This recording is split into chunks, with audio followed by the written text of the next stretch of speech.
Well, good morning, folks. It's the real Captain Kirk here. It is the 1st of March, 2021. It is officially meteorological spring. March, April, May is defined as spring by the weather folks. Sun says we still have a few more weeks here. 20 March, 5:37 in the mornings when the sun says spring will officially arrive. So a few more weeks of winter if you want to hang on to that.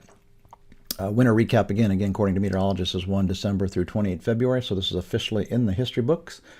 Map left there is temperature trends. So over the U.S. overall, it was the coldest in 3 years, about average, 17th warmest in 36 years. So kind of right in the middle of the pack there. If it wasn't for February, you wouldn't have had all that cold in the central U.S. because overall it was a pretty mild winter until the polar vortex invaded with epic cold those 3 weeks at the beginning of February. Precip map in the middle here is driest in 6 years nationally. Below average rainfall, 14th driest in 36 years. So the peaches and browns and yellows are dry versus average, and the greens are wet along the east coast and pockets throughout the west. Snowfall map here. Again, this is a season to date now, so this is starting back on 1 September. Looks like a lot of snow here, and again, it was at points in the season here, but overall, it was 26% snowier than last year, but that's only average. So 17th snowiest in 36 years. We've certainly had some much more epic years back in 10, 11, and 13, 14, and 95, 96. So again, not going to see much snow here over the next 6 days. So we'll count the snowfall here through about April, and then that'll be it for the season snowfall. One thing that's off to a very slow start here is the U.S. tornado season. It's near historic lows, actually. Season to date, only 23 tornadoes reported across the U.S. here for the first 2 months. That's 84% less than last year when we had about 141 at this point in the season, and 79% below average. Average about 110. So again, very slow start. Obviously, the core tornado season's April, May, June, and what you look for is typically cold weather invading the U.S. like we had the last couple years. Didn't do much to the season last year. But don't really see that. April, May, June, we actually think is going to be quite warm and on the dry side. And actually that would suggest that we're not going to have an extremely active tornado season here, April, May, June. If there is a spot, it'd probably be more toward the southeast and east as we get into the later spring time frame. But again, overall, we'd expect another, like last year, a below average tornadic season. Looking at the world recap here, 21 through 27 February here. So big maps are mean temperatures versus a year ago on our retail calendar. Again, how our retail customers like to look at the weather. Here in the U.S., we're about 2.2 degrees warmer than a year ago, warmest in 3 years. So bye-bye polar vortex. I finally had a warm week here. 8th warmest in 36 years, so above average U.S. temperatures.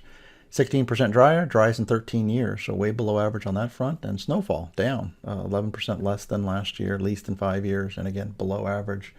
Up in Canada, a little bit cooler than last year.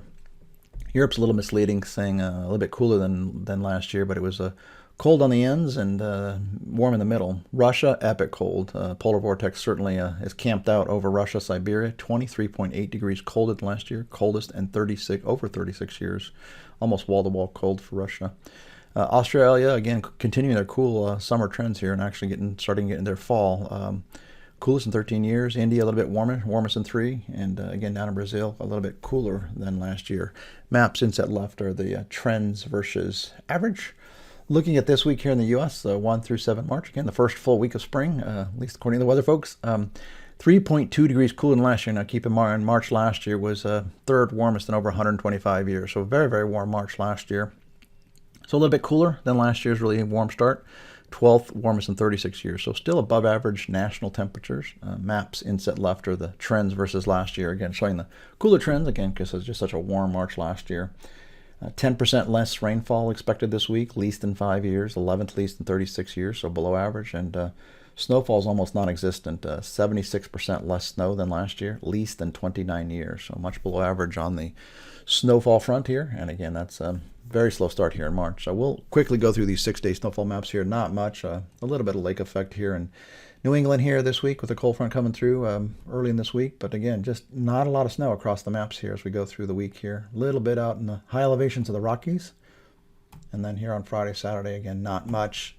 Looking at the second week here of March, 8 through 14 March. Again, going to trend cooler, obviously, from the third hottest March on record last year. 2 degrees cooler, 8th warmest in 36 years. So still much above average temperatures here, again, for the eastern half of the country and cooler toward the west. Driest in 3 years, 13th least in 36 years, below average national rainfall expected. 87% less snow, least in 5 years. Again, third least in 36 years. So not much on the snowfall front. So with that, folks, we hope you have a great week, and we will be back here again this time next week.